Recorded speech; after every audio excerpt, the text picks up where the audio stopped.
Hey yo, it's Wise Intelligent, the poor righteous teacher himself, founder of the algorithm where we keep the culture on code. And welcome back to episode 3 of Shut the Up, a series of 2 to 3 minute shorts where we debunk popular myths circulating in this culture and community that serve no other purpose but to pathologize black people.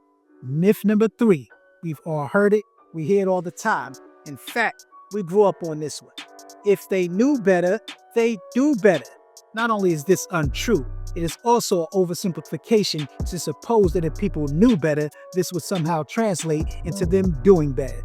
There are people in this culture who know damn well what they're doing is detrimental to the culture, the community, and the group. But they do it anyway because the behavior in question is being incentivized. They're receiving something in return for engaging in behavior that conflicts with their own conscience. There are people who sold tons of crack in the community and had no regrets, knowing it was depriving children of parents and undermining efforts to build the community, even after some proclaimed to have knowledge of self. And after learning that the U.S. government intentionally flooded the communities with the drug, they continued. But we hear it all the time. If they knew better, they do better. It's a myth and another worthy shut the up moment.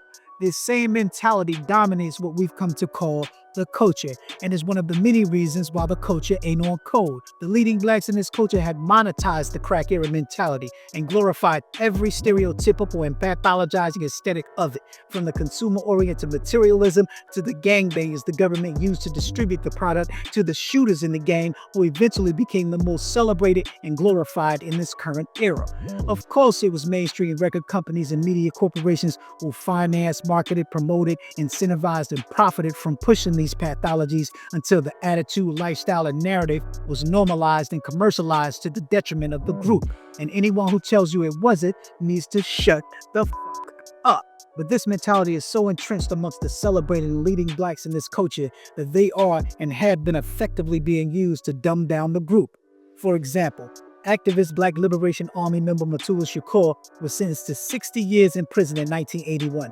Mutulu was politically active as a teenager with the Revolutionary Action Movement, the Republic of New Africa, etc.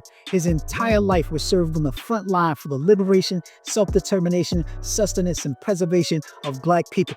He was the stepfather of the most celebrated, respected, revered, and emulated rapper in hip-hop history, Tupac Shakur. When Mutulu was paroled after serving 37 years, his reception and acknowledgement by this pathology-driven so-called culture was almost non-existent.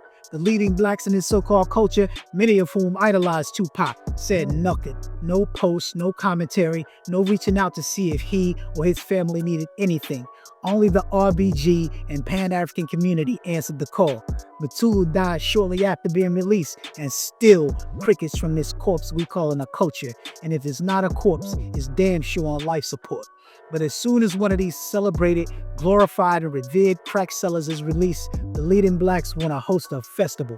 No BLA series streaming on Netflix, no effort or attempt to sustain the life of a black revolutionary and his family. A black revolutionary who sacrificed his life to save eyes. This is what happens when we allow mainstream media and major corporations we don't control to choose who we celebrate by incentivizing, rewarding, and popularizing anti-black behavior. This is what happens when we believe that if they knew better, they would do better. No, they won't. When someone tell you that they will, tell them to shut the up. Peace.